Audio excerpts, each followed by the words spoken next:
Marcelo Odebrecht reafirmó haber entregado $3 millones para la campaña presidencial de Ollanta Humala del 2011, según ha informado el diario Perú 21.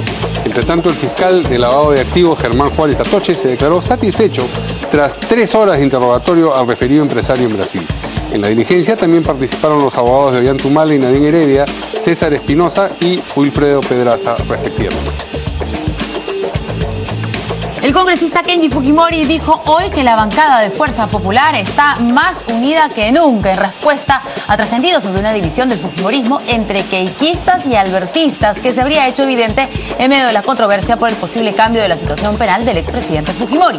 Por su parte, la presidenta del Congreso, Luz Salgado, afirmó que con ese tema se quiso poner contra las cuerdas al fujimorismo, mientras que Juan Cheput, de Peruanos por el Cambio, aseveró que las puertas para un indulto no están cerradas y que la opinión del presidente Kuczynski puede cambiar. Y a través de la publicación de una resolución en el Peruano se supo que el ministro de Defensa, Jorge Nieto, aceptó la renuncia de María Ferruso a la Secretaría General de ese portafolio. Como se sabe, ella venía afrontando un proceso disciplinario administrativo en ese sector por el uso indebido de un vehículo oficial y el ministro Nieto declaró hace 2 semanas que estaba reevaluando su gestión. A fines de abril, Nieto Montesinos denunció también haber sido notificado de un reglaje a él mismo y ofreció un informe sobre el particular que hasta ahora no se conoce.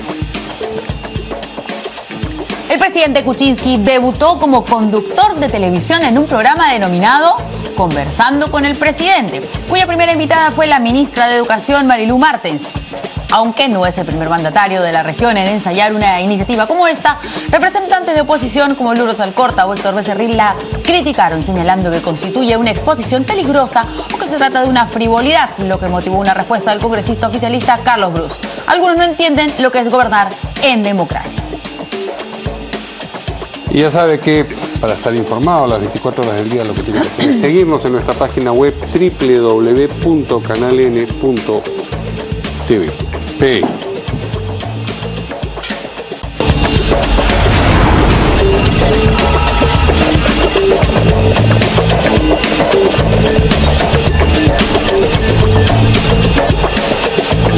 ¿Cómo están, amigos? Buenas noches.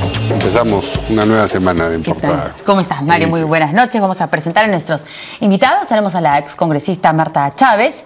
¿Qué tal? ¿Cómo está? Muy buenas noches. De Fuerza Popular, del Fujimorismo. Y Omar Chejade, excongresista del Buenas noches, Verónica, Mario, Marta. ¿Qué tal? ¿Cómo están, señores?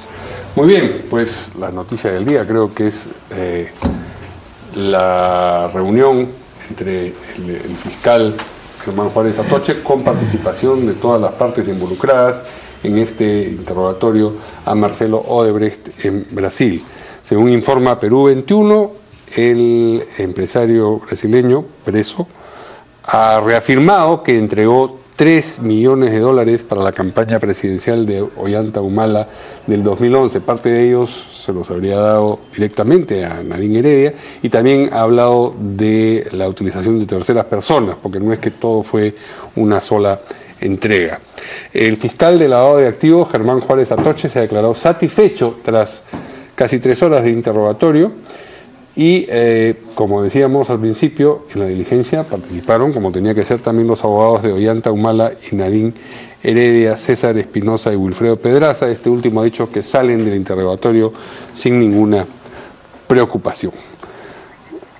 Escuchamos al fiscal. A ver, vamos a escuchar primero lo que dijo el fiscal Juárez y también, por supuesto, el abogado de la familia Humala Heredia.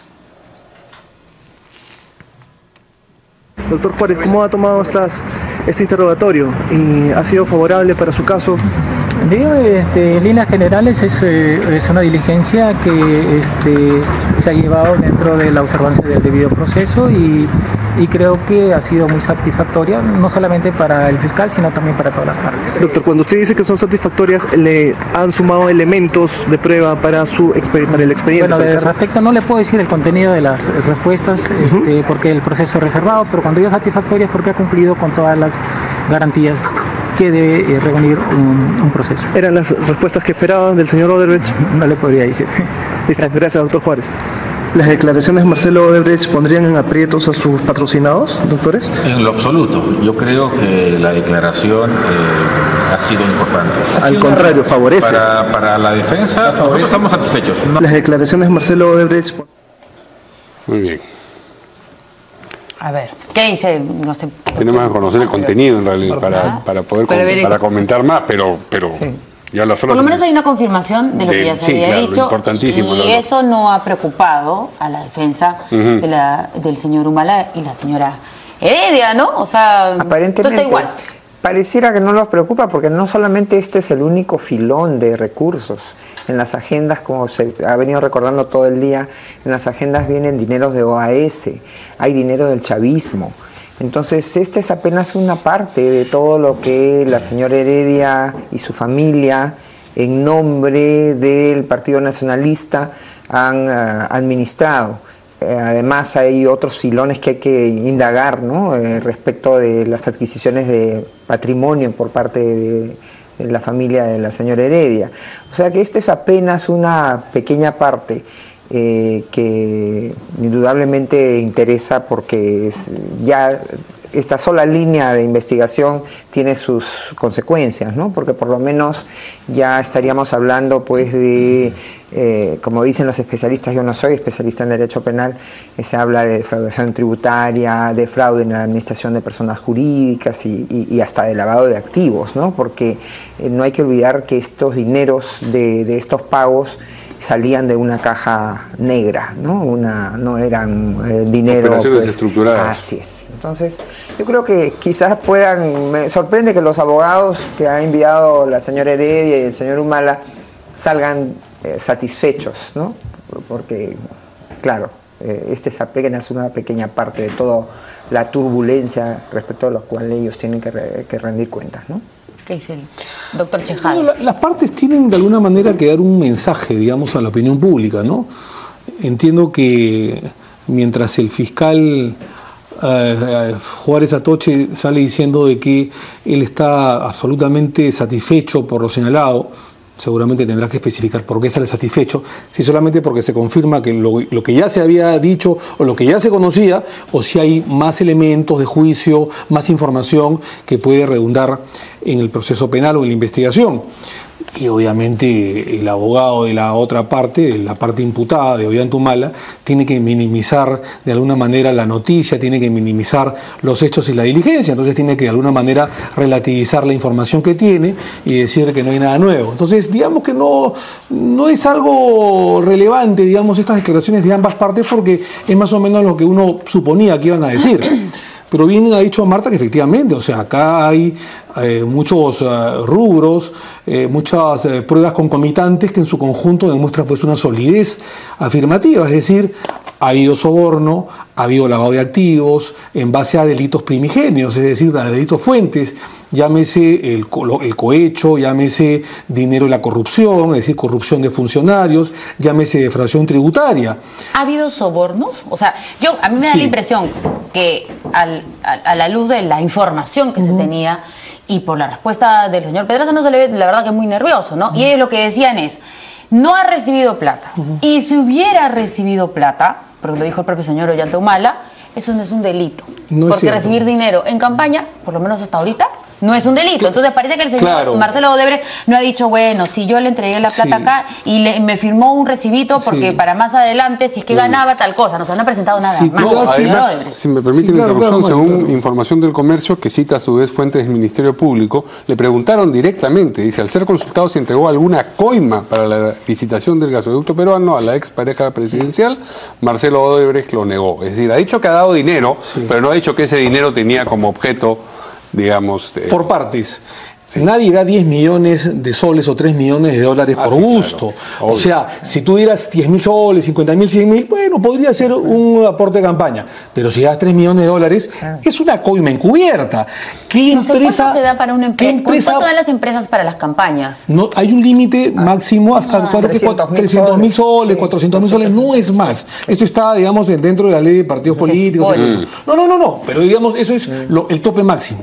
Entonces, ¿tú te imaginas, Verónica, quién podría competir en una licitación, en una buena pro, en un proceso de licitación contra Odebrecht, si ya Odebrecht había dado 3 millones de dólares en campaña. Por supuesto que no. Van a pedir rendir cuenta. Por supuesto. Es una coima anticipada, como bien han dicho algunos analistas. Es una coima encubierta, una coima anticipada. Otra cosa importante es lo siguiente. El dinero que salía de la caja negra o el departamento superestructurado era dinero sucio, era dinero negro, era dinero de la corrupción, que daba vuelta para coimear a 14 países de Latinoamérica. O sea, ese es el delito fuente, la corrupción de funcionarios. ¿Para qué? Para luego, supuestamente, entre comillas, invertir en campañas o en coimas encubiertas o anticipadas, como bien ha dicho Marta. Además, ya se probó en Estados Unidos, el Departamento de Justicia en Estados Unidos, y por ello también se explica el pago de más de $1 billón, ¿no? Es que la mecánica de esta corrupción significaba que esos dineros que se pagan, y esto que puede ser un aporte, venía de los propios dineros de los estados, porque ellos triplicaban o cuadruplicaban el valor de los proyectos. O sea que ese dinero era robado a los estados. Por eso es que Estados Unidos le ha cobrado $2.000 millones en indemnización o en reparación a la empresa Odebrecht. O sea que este no era dinero pues que sale de accionistas o de la familia del señor Odebrecht. Este era dinero que iba a ser repagado con las licitaciones, que eran subidas de precio 3, 4, 5 veces. Claro, no perdía. El gasoducto del sur costó más de $5.500 millones, cuando el precio inicial era $1.500 millones. Ahora, yo tengo la sospecha, el olfato, de que no solamente han habido $3 millones, digamos, por parte de Odebrecht para obtener el gasoducto del sur. Ellos han reconocido los $3 millones por una sencilla razón, porque este reconocimiento viene de diciembre del año pasado, cuando no se les había caído en enero el tema del gasoducto del sur, y cuando todavía el gobierno peruano decía que hay que evaluar, porque no hay que traer abajo las inversiones, qué sé yo. Y mes y medio después, ante tanto escándalo, evidentemente Pedro Pablo Kuczynski dijo hasta acá nomás, y se les cae el gasoducto del sur. Porque si el gasoducto del sur se les hubiera caído a Odebrecht antes de la delación, hubieran dicho la verdad. Y es obvio que los $3 millones fue un adelanto. Y en el momento del 2013, 2014, con tanta información que tenemos el día de hoy, es muy probable, eso lo tendrá que determinar la Fiscalía del Poder Judicial, que sí haya habido una coima previa, que es mucho más de $3 millones, antes de que se otorgara la buena pro en el tema del gasoducto del sur para Odebrecht, que dicho sea de paso, fue único postor, y que el proceso fue regular, y donde tenemos la información que se le acercan a la señora Heredia y le dicen, Nadine Heredia, los dirigentes de Odebrecht, Barata, Odebrecht, tienes que poner a tal ministro, ¿no es cierto? En este caso, el señor Mayorga, que fue gestionado al Congreso. Mayorga. Tienes que además sacar a esta gente de proinversión y poner a otra, porque están mezclando muchas dificultades. Eso se hizo. Tienes que además postergar la buena pro al 2014, eso fue el 2013, porque todavía no contamos con los requisitos directos que nos están pidiendo, y fue el 2014. Sí. Eso pasa por una coima ulterior, que todavía no se ha descubierto. Una pregunta. Acá menciona que le preguntan directamente por la posibilidad de una coima, y el señor Odebrecht dice que no ha habido tal cosa. Él podría, hipotéticamente, mentir en esta declaración y sin embargo decir la verdad en la declaración en Brasil, y esta mentira, esta posible mentira, ¿no lo afectaría en el proceso en Brasil? Sí le afecta, porque se está jugando la colaboración eficaz, ya se llama la delación premiada. Sí, le podría afectar, pero ojo una cosa. Pero está hablando a los fiscales peruanos, no a los fiscales brasileños. Yo entiendo que es la misma. Es la misma cosa. Esa es la pregunta. Sí. Además participan también las autoridades brasileñas. No puede decir una, porque obviamente la autoridad brasileña se va a dar cuenta que después mintió a la autoridad peruana. O sea, no puede dar una doble declaración. Pero ojo una cosa. Eso no significa que en el trayecto, en el transcurso de la investigación, no se acredite que ha habido una coima ulterior, que es lo que yo pienso, que ha sido entre el 2013 y 2014, aparte de los $3 millones, ¿no? Ahora, podría siempre decir que él no sabe, porque al final era él la cabeza de todo un conglomerado, y habían unos operadores que de repente ellos sí sabían y de repente no detallaban. ¿No? Podría haber una serie de posibilidades. Ellos querían salvar la inversión y la operación del gasoducto del sur. Porque cuando hacen esta elección en diciembre del año pasado, ellos pensaban que todavía podían ganar con el gasoducto del sur. Y es por eso que no hablan de coima directa, sino que hablan de un apoyo o aporte en campaña. Si ellos se les hubiese caído el tema en noviembre del año pasado, en diciembre hubieran dicho la verdad, toda la verdad quiero decir, no parte de la verdad. Pero ¿por qué no dicen la verdad si ya se les cayó? Porque ya esto está, digamos, dentro de las declaraciones oficiales, dentro de la Fiscalía y la Policía de Curitiba en Brasil. Entonces, dar una doble declaración desmintiendo una con otra podría afectar su procedimiento procesal o su seguridad jurídica personal, digamos, ¿no? Ahora, la satisfacción del fiscal Juárez es porque de alguna manera ha formalizado, ha santificado la incorporación de una prueba rendida ante una autoridad extranjera a un proceso que ante él ya está incorporado a la jurisdicción peruana, ¿no? Entonces, esa es la satisfacción que podemos explicar de parte del señor Juárez, ¿no? Estoy de acuerdo. Y a usted toda esta información sigue sorprendiéndolo, es decir, a pesar de que estuvo tan cerca de la campaña y de la eventual ocasión en la que se recibió el dinero. Porque habían compartimentos estancos, ¿no? Ellos manejaban absolutamente toda la No hubo una bonanza que a usted le llamó la atención. Pero nosotros nos pedían, Mario, polladas, que hagamos polladas, que pasemos el sombrero, que pidamos polos, que pidamos camisetas, que pidamos pelotas. Esa era la verdad. Entonces, quienes dirigían el partido era su hermano Ilan Heredia, Nadine, bueno, y Ollanta, bueno, Julio Torres, la gente que estaba directamente, que es la misma gente que ha sobornado en el caso de Madre Mía, ¿no es cierto? Y que fuimos estafados como abogados, pero ese es otro asunto. Es lo mismo en los temas de corrupción, es decir, compartimentada, la cabeza sabía todo y tenían sus 2, 3 sinvergüenzas que manejaban el partido, manejaban las coimas y hacían estas operaciones dolosas vía Nadine Heredia, que era la que manejaba toda la caja negra, digamos, del partido. Entonces, ni Aguatá, ni Marisol Espinosa, ni yo, ni Lerner podíamos conocer las truculencias que se estaban dando por debajo de la mesa. Justo hablando de eso. Ahora, perdón, Verónica, ahora ya comprendemos por qué sí nos llamaban en bancada el 2013 y 2014 para que cuando la bancada fujimorista o aprista o de oposición al gobierno quería balotear o censurar o interpelar a Eleodoro Mayorga, nos llamaban y con una serie de artilugios que decía que acá no ha pasado nada, que aquí la documentación, que es una denuncia política, que hay que defender al ministro. Y ahora comprendemos por qué. Pero estamos hablando del 2013, donde no había salido la colaboración eficaz y había reventado el escándalo Lavallato de los carteles brasileños. O sea, ¿qué elementos de juicio podíamos tener nosotros como bancada si éramos utilizados por quiénes? Por la gente que Nadine Heredia nombraba como presidente del Congreso, excluye a Huatás, que bueno, tenía autonomía y que no se prestó esto, digamos, pero sí los demás presidentes del Congreso nacionalistas y a los jefes de bancada. Que hoy día, por supuesto, odian por su ausencia, no dicen un ápice, no se presentan a los medios de comunicación a defender a Nadine Heredia o a Ollantumala. Pero ellos deberían el día de hoy estar acá y responder por qué había toda esta trama de defender a determinados ministros o autoridades digitados por Nadine Heredia como, entre comillas, presidente del Partido Nacionalista. Justo la bancada de Fuerza Popular presentó una moción para crear una comisión investigadora por el caso Madre Mía y seguramente usted, me parece genial, doctor, va a ir, por supuesto a ir de todas maneras, ¿no es cierto? Que sí, claro que sí. Asumiendo las responsabilidades que eso significa, ¿no es cierto? Porque siendo usted el abogado de quien ahora parece que no ha dicho la verdad y quien parece que más bien que había realizado qué bueno que me lo preguntas, porque yo asumí la defensa y acá está el 4 de marzo, no sé si lo pueden resaltar ponchar digamos, con el close-up en la televisión, el 4 de marzo del 2008, ¿no es cierto? No. Acá está la fecha, 4 de marzo del 2008 y acá está el sello del juzgado, ¿no es cierto? Este es el 4 de marzo del 2008. Ese es el apersonamiento donde Ollantumala dice designa abogado defensor y señala nuevo domicilio procesal. Okay. Bueno, este documento, que es el apersonamiento, era el tercer año de proceso. Juicio de Madre Mía duró 4 años. 4 años. ¿Y usted los dos últimos? Y habían pasado varios abogados antes. Ya lo habían matado al fiscal, además, el 2007. Ya habían matado al fiscal en el 2007. Claro. Ya habían sobornado a los testigos. Claro. Los anteriores abogados no les echó la culpa, pero deberían también opinar, ¿no es cierto? Declarar. Fueron el señor Escobar, que se fue a vivir a Estados Unidos y hasta el día de hoy dijo que hubo irregularidades, que venga a decir qué irregularidades hubo. Y el señor Roy Gates, ¿no es cierto? Entonces, yo llego cuando los testigos, incluyendo Jorge Ávila Rivera, ya se habían retractado con 1 año y medio antes de anticipación. ¿Y usted creía ciegamente de yo era amigo de él y en ese momento... A ver, cuando salen estas cosas, yo me pongo a pensar las cientos de veces que me reuní con Ollanta y escuchaba, es una denuncia política, Omar, no mata una mosca el tipo, ¿no es cierto?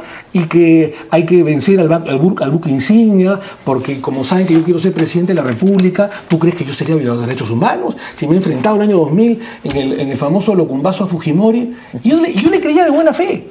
como le creyeron cientos o miles de personas del Partido Nacionalista. No, Y pero como otra abogado, por cosa es supuesto. siendo solamente del Partido Sí. Nacionalista, otra cosa es ser precisamente defensor Sí. en ese caso Y yo específico. encontré los documentos ya retractados y por supuesto que utilicé, digamos, mis conocimientos procesales y jurídicos para poder defenderlo como hubiera hecho cualquier abogado de la mejor manera y poder absorber las cosas que hicimos. Pero prestarse a temas por debajo de la mesa, y yo fui las primeras personas que denuncié. ¿Sabes cuándo yo empiezo a sospechar de que acá había gato encerrado? Cuando muere el señor Emerson Fasari. O sea, el 2015, cuando muere Emerson Fasari en julio, y comienzo a investigar, y sé que lo han matado, yo dije, lo mataron, ¿no es cierto? Y hoy día cada vez esa versión cobra más fuerza. Y en ese momento dije, ¿no habremos defendido a un asesino? ¿Y ya está en ese momento usted separado del, Sí, del sí. nacionalismo? Y yo estaba, en ese momento, era uno de los discrepantes ultra violentos, demagógicamente, en oratoria, digamos, del nacionalismo, era de los críticos del nacionalismo, y al mes siguiente yo me retiro de la bancada, tuve una pelea, no blindé a nadie por el tema de las agendas, y hubo un retiro, una separación de la bancada nacionalista, y cuando empiezo a expulgar el tema del señor Fasari, que lo mataron, vuelvo a decir, y después matan al sobrino de Humala, al señor Daniel Seifer Humala, porque lo mataron, ¿no es cierto? Digo, ¿no habremos defendido a un asesino en serie? No habré, hable en primera persona. Bueno, pero... Habremos quiénes. ¿Habré? No, porque había varios abogados. Pero usted el que dirige. Bueno, obviamente, pero no solamente yo soy el abogado, yo fui la última fase, cuando encontré todo listo. Pero ha habido otros abogados, 3 anteriores que yo, ¿no es cierto? Y por supuesto ahora mismo defensores políticos, ¿ah? Que en paz descanse el señor Javier Descanseco, el señor Salomón Lerner, el señor Mario Vargas Llosa, el señor Toledo, no el Toledo de ahora, el Toledo de hace unos años que era el garante de la democracia, ¿no es cierto? Entonces cuando yo encuentro esto digo, no habremos, sí, en plural, defendido un asesino en serie, y empiezo a dudar, el 2015, de nuestras defensas. Y por supuesto que cuando sale esto, yo digo, por supuesto que sí, o sea, no hay que ser necio, acá había un soborno. Por supuesto. Ahora, como es la política, ¿no? Porque habla el ex congresista Chejade y la ex congresista Marta Chávez, con quien en algún momento tuvieron un entripado claro. del principio. Pero no solamente hay que reafirma, El 28 de julio del 2011. Pero y reafirma me gustaría todo y ayudar asiente, ¿no? a agregar algo. Sí. Todo lo que- Ya en ese momento se sabía, y Omar no quiso indagar más, pero se sabía que el famoso locumbazo fue nada más que una pose para ayudar a que el señor Montesinos fugue. Fue un teatro donde ningún oficial, aparte del señor Ollanta Humala y su hermano Antauro, ningún otro oficial de esa guarnición en Locumba participó.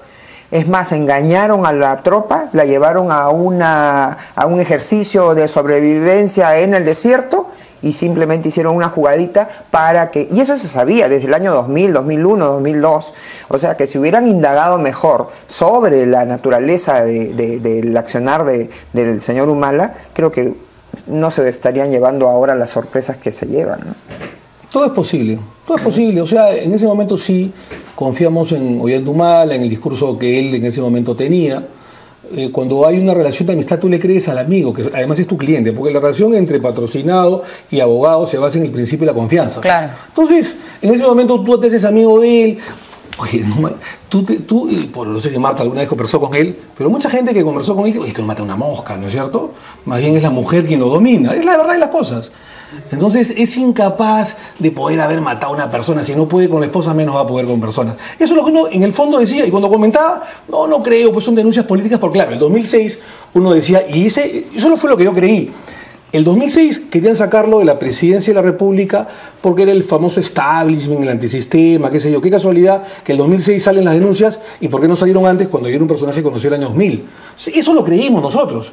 Y yo fielmente lo creí y lo defendí como lo hubiera hecho cualquier abogado utilizando las buenas artes.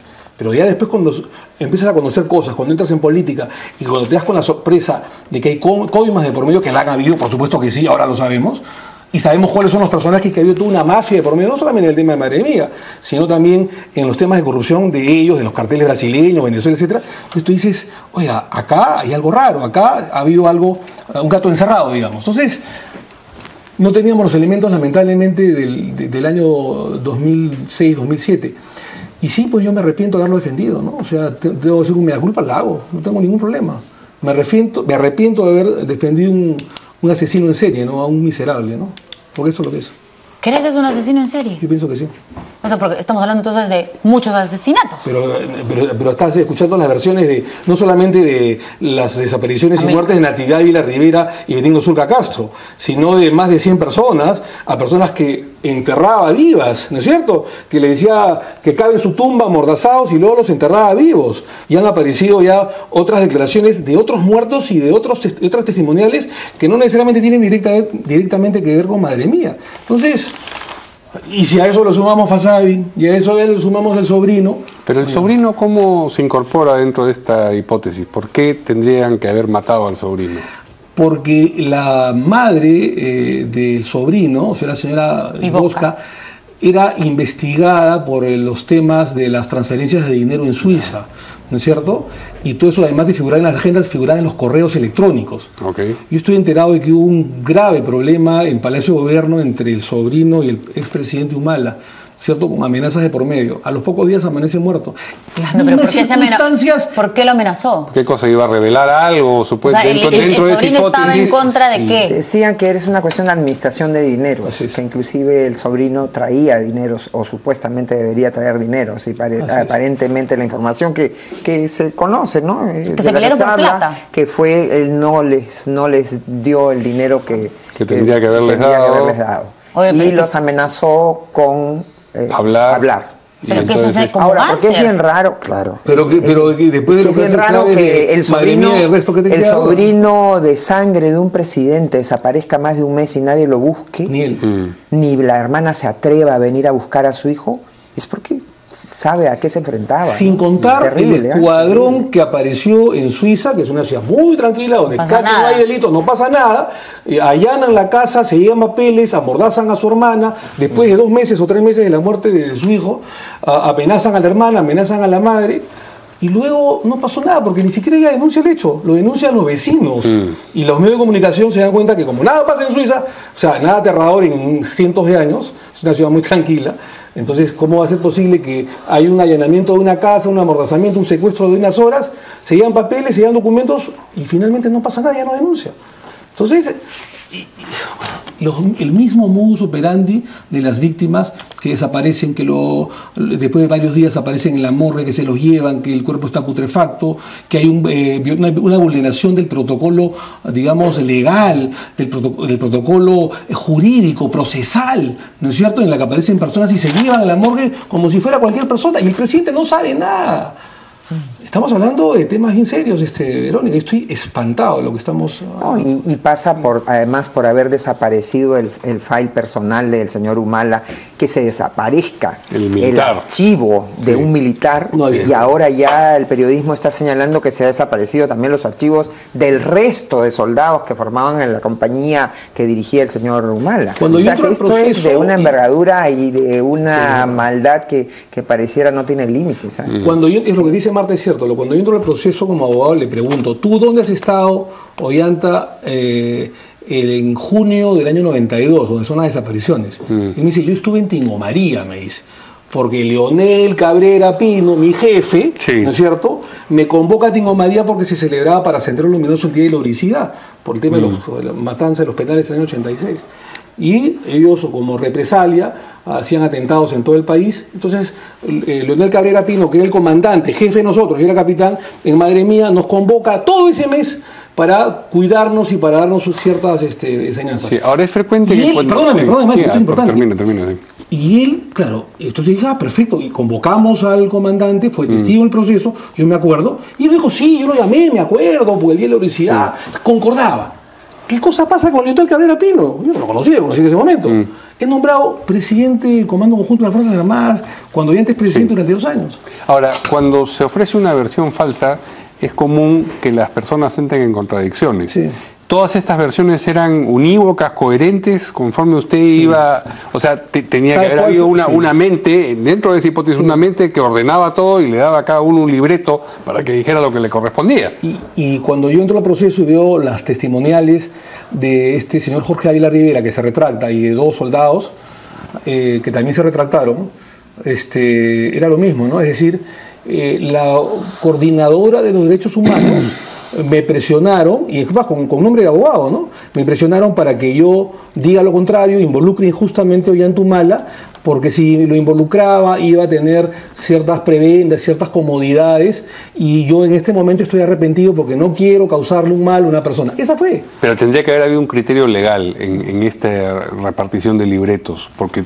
Ahora sabemos que repartición de libretos, en bueno, claro, no sabíamos, ¿no? ¿Quién puede haber sido dentro de esa hipótesis siempre esa mente? ¿Por qué reparte libretos legales y no es el abogado? Esa es la pregunta. Es el propio Diantomala. Yo sospecho que sí, es el propio le tiene mano de ajedrecista como para pero, tanta...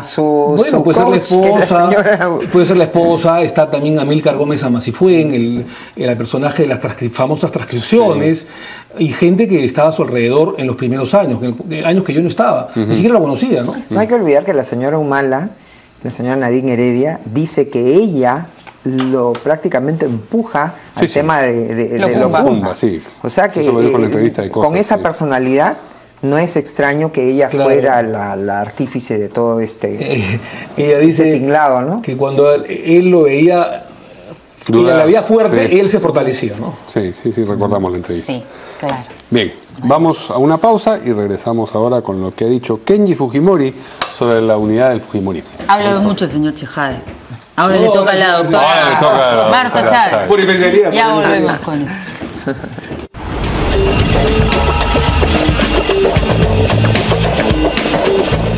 Bueno, el congresista Kenji Fujimori dijo hoy que la bancada de Fuerza Popular está más unida que nunca. Esto en respuesta a, me imagino, una nota específica que salió hoy en el Diario del Comercio, que tenía por nombre Naranja en Rodajas. Y bueno, daba los nombres además de los congresistas que eran albertistas y los que eran keikistas. Y bueno, vamos a ver qué es lo que dijo a través del tuit el congresista Kenji Fujimori, y también, por supuesto, a los llamados albertistas. A ver, Kenji Fujimori, que además ha cambiado ahí su fotografía, su avatar. Ahora es, después de que estuvo en Puno, en la zona altoandina. Dice, lectura recomendable. Hashtag, bancada Fuerza Popular más unidos que nunca.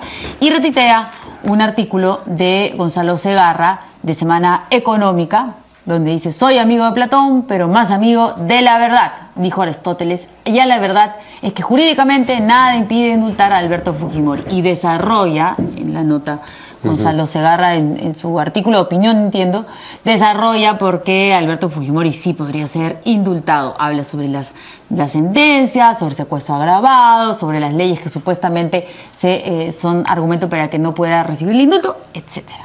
El hashtag es lo importante aquí. El hashtag es lo importante, por supuesto. A ver, ¿qué nos dice la ex congresista Marta Chávez, que además trabaja en el Congreso de la República? Así que alejada no está. Y justo trabaja con la congresista Rosa Bartra, a la que han puesto en el lado de los albertistas. Sí.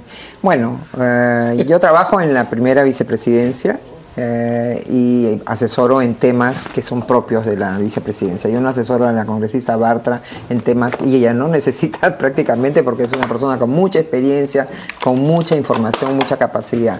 Ahora, yo miro esa información que ha salido en el Comercio, y es en base a puros trascendidos, puras informaciones que me dijeron, no me dijeron. Yo no le haría ningún mérito. Es más, esto se ha venido diciendo desde que yo fui congresista y hace muchos años. Siempre han querido crear esa disociación, ese divorcio entre el presidente Fujimori y Keiko Fujimori, entre los albertistas y los keikistas. Yo soy una fujimorista de las antiguas, ¿no? Sí. Y puedo dar fe, y siempre lo he dicho, no hay tal división. Pueden haber, y yo misma puedo ser parte de una corriente que opina de un modo, como opinamos en muchos otros temas opinables de distinto modo, en temas políticos, en temas que tienen que ver con el Código Civil, que tienen que ver incluso con el diseño del papel del Estado. Pero eso nunca ha significado en el fujimorismo división, sino debate. Y debates intensísimos. Tensión. Cuando Kenji sale y dice, yo amo a mi padre, no está diciendo hay por ahí otra persona que no la ama.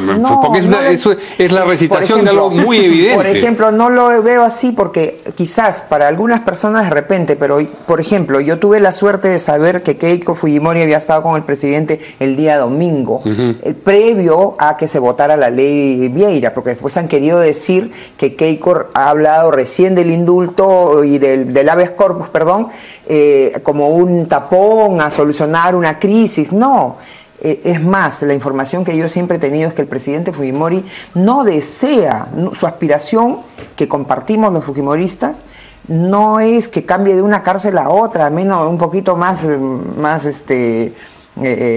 blandita. Queremos que el presidente Fujimori, como toda persona inocente, recupere su libertad irrestricta.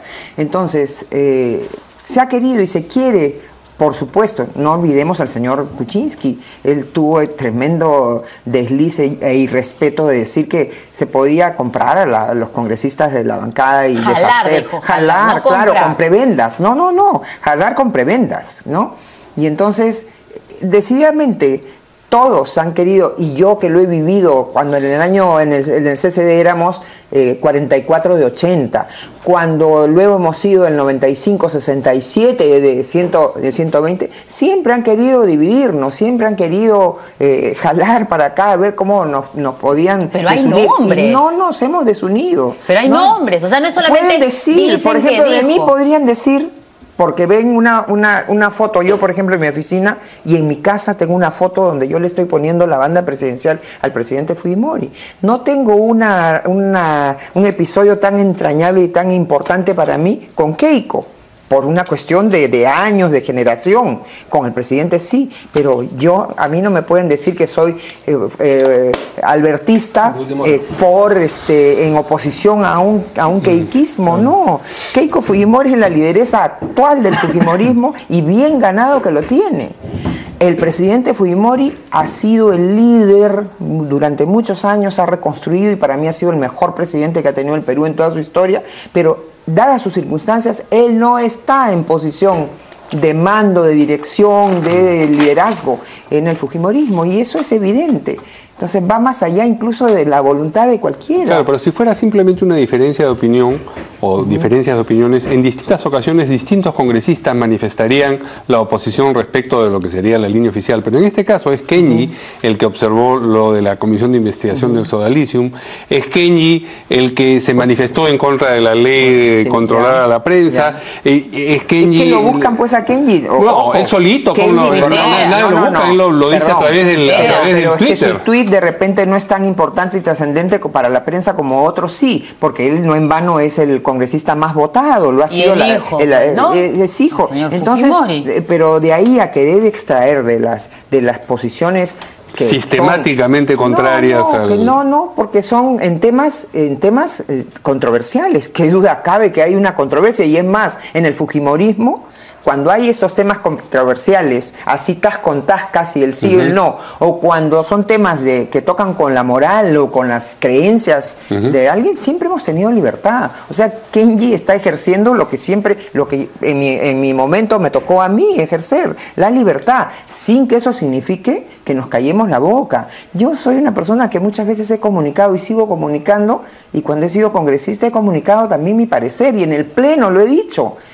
Voto a favor de esta norma, a pesar de que mi idea es contraria, pero lo hago en aplicación de una disciplina partidaria. O a veces he votado, yo voté contra la norma esta en favor del gasoducto, fui la única que voté en contra, incluso en mi bancada, porque no habíamos tomado un acuerdo. Y en ese momento yo me sentí, libre, porque no teníamos un acuerdo, pero si hubiéramos tenido un acuerdo yo también hubiera votado, igual que mi bancada. Entonces, así funciona el fujimorismo y las discrepancias que han habido y que deben haber, porque no somos unos borregos. Yo siempre digo, no somos una recua de borregos ni un conjunto de pollos parrilleros, ¿no? No, somos gente pensante y gente que debate internamente. ¿Y así era también en los años 90? Así era. Sí, así había debate, no había una instrucción.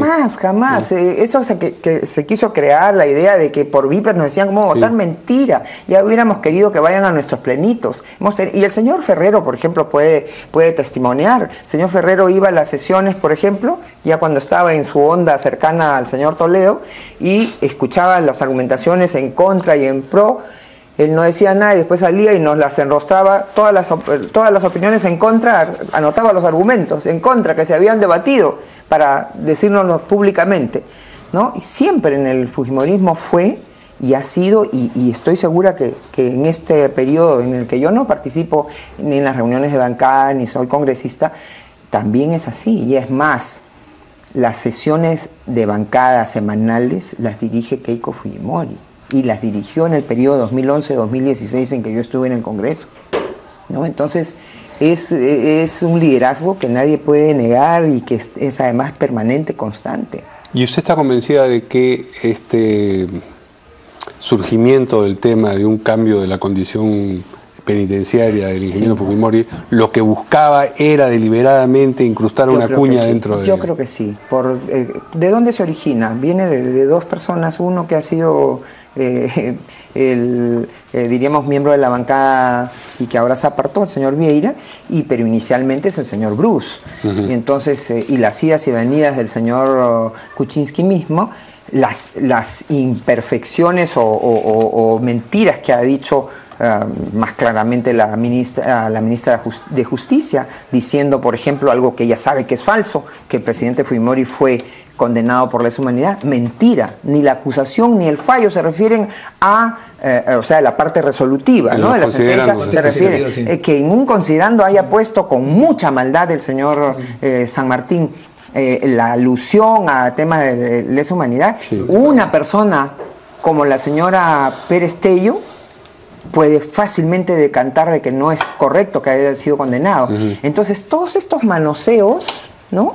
Revelan que sí se ha querido meter una cuña en el fujimorismo, y el fujimorismo y los fujimoristas no han pisado el palito, gracias a Dios. Antes de ir a la pausa, por favor, ¿qué dice el ex procurador Omar Chejade, como ex procurador que estuvo encargado sobre el tema del cuadernillo, cuando habla la señora Marta Chávez de los delitos de lesa humanidad?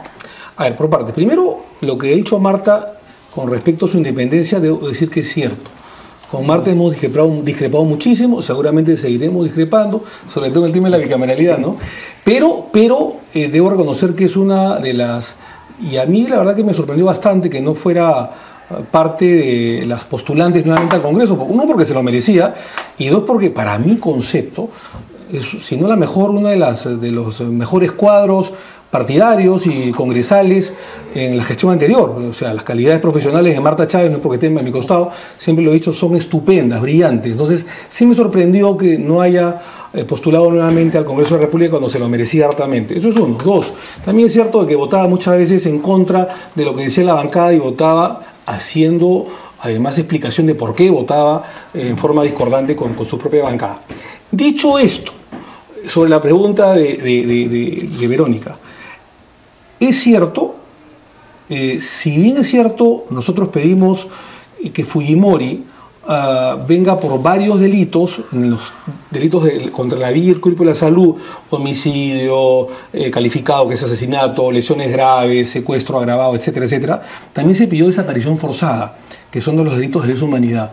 Sin embargo, Chile, que es el filtro extradicional, desde el momento que se acepta la extradición con Chile, bilateralmente, no aceptó la desaparición forzada, porque ellos en su Código Penal no tienen ese delito.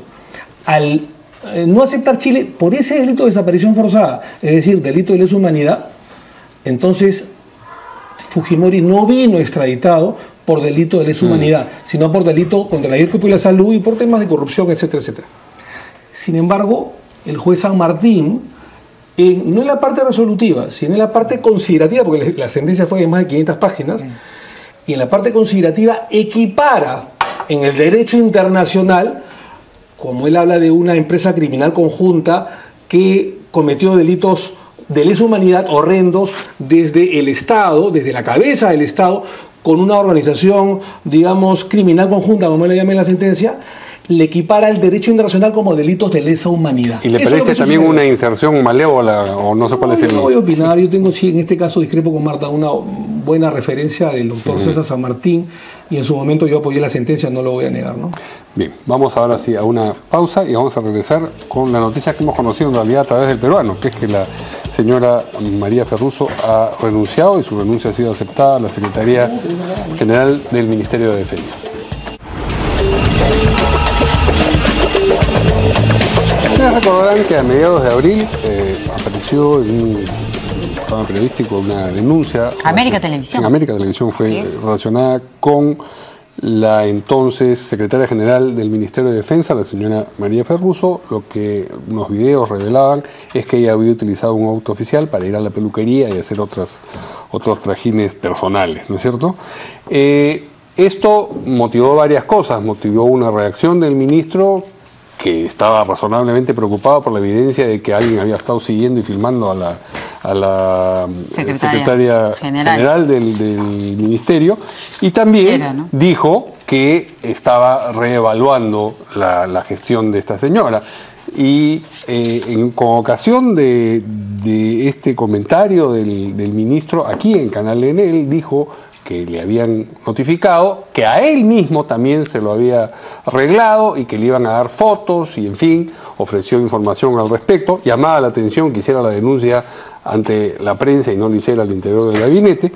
Pero bueno, después de esta denuncia tan seria, la cosa se aquietó. Uno esperaría una... ¿Cuánto tiempo estamos hablando? La aparición de él aquí en Canal fue el 30 de abril, o sea, hace más de 2 semanas. Dijeron que iban a tratar el asunto en el gabinete. El presidente, la verdad es que le bajó deliberadamente los decibeles, diciendo: a mí no me sigue nadie, de repente a él sí. Quizás se ha malinterpretado algo que dijo en una entrevista, pero no era posible malinterpretarlo. Si ustedes lo escuchan, y vamos a volver a escucharlo en un momento.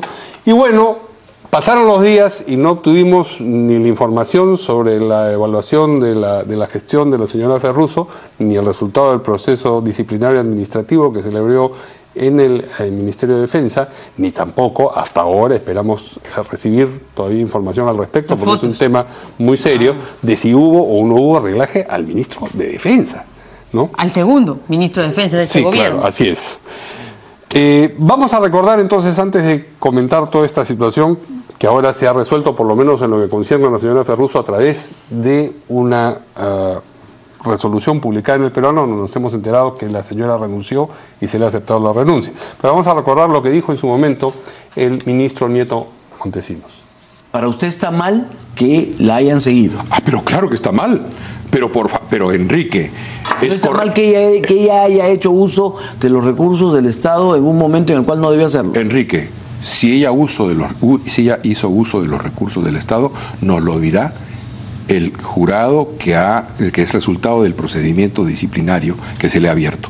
Pero me parece mucho más grave saber quién la arregló, quién regló todos los anteriores, que sigan los métodos de Vladimiro actuando en la escena pública. Bueno, usted condena el reglaje, pero no se ha pronunciado sobre las acusaciones contra ella. Claro que me he pronunciado. He dicho que hay un procedimiento administrativo disciplinario. Enrique, tiene que gobernarnos la ley. Si esto no es un asunto de juicios en asambleas mediáticas que dicen culpable, échele piedras. No es así. Hay ley. Usted respalda, no hablemos de ese caso, usted respalda la gestión. Yo estoy reevaluando su gestión. Yo estoy reevaluando la gestión. ¿Usted está analizando todas estas acusaciones que se están planteando contra ella? Sí, por supuesto. Hay remanentes del pasado en todos los ministerios del Perú. Y que esa mafia, esos restos de las mafias siguen actuando y siguen medrando el presupuesto nacional. ¿Cuántos funcionarios, además de la señora secretaria general, han sido arreglados en mi ministerio? Me van a entregar, dicen, voy a ver, me van a entregar fotos de reglaje que me han hecho a mí. Como yo tengo una vida ordenadita, no tienen mucho que encontrar, pero fotos de reglajes que me han hecho a mí. Es decir, ¿a cuántos de mis funcionarios han arreglado en los últimos 2 o 3 meses? ¿A 4? ¿A 5? ¿Quién gasta $500,000 o 250,000 soles para arreglar a gente? ¿Qué cosa está buscando? ¿Qué intereses busca? ¿A quién quieren afectar? En el fondo no es la señora Ferruso. En el fondo es mi gestión. ¿Y por qué mi gestión? Bueno, me parece que era razonable lo que está diciendo, pero ¿qué pasó con esa urgencia? Han pasado más de 2 semanas y ¿Las fotos? ¿Dónde están las fotos? No solamente podría decir, bueno, no he encontrado las fotos, pero decir algo. No pueden pretender que el tema se pierda en el éter, pues, ¿no? Hablar un poco por partes, porque creo que la opinión pública debe saber las cosas tal como son. De lo que nos hemos enterado, que ha habido una renuncia por parte de la señora Ferruso, era evidente, y está bien, se acorda de derecho, porque aparentemente se ha comprobado de que era un pariente muy cercana al viceministro. Entonces habría, por la ley de nepotismo, una incompatibilidad que es inadmisible, y por supuesto que está en su renuncia.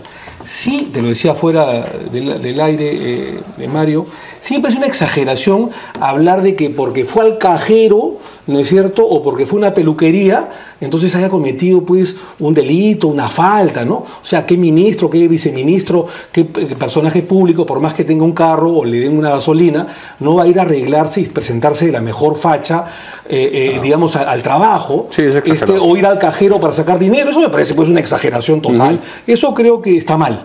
Está mal de la crítica contra eso, porque me parece algo normal que alguien, por más funcionario público que sea, le estaban cargando las tintas, vaya al cajero o vaya a la peluquería o vaya a comer o a almorzar. Eso no es delito ni falta, por favor.